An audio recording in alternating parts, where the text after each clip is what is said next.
చక్కని మా అన్నయ్యకు చెక్కిన ఈ చిలకమ్మ వచ్చింది ఇంటికి తన జంట గూటికి.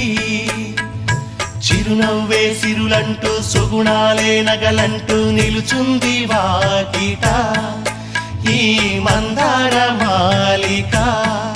సిరి వెన్నెలంటి చెలిమిని మాకు పంచగా నెలవంక ఇలకు చేన చిన్నవదినగా. పొంగే ఆనందం తెచ్చే సంతోషం మాలో గిలి నిండెనే. వధువే బంగారం వరుడే తన సర్వం ఇది నూరేళ్ల బంధమే.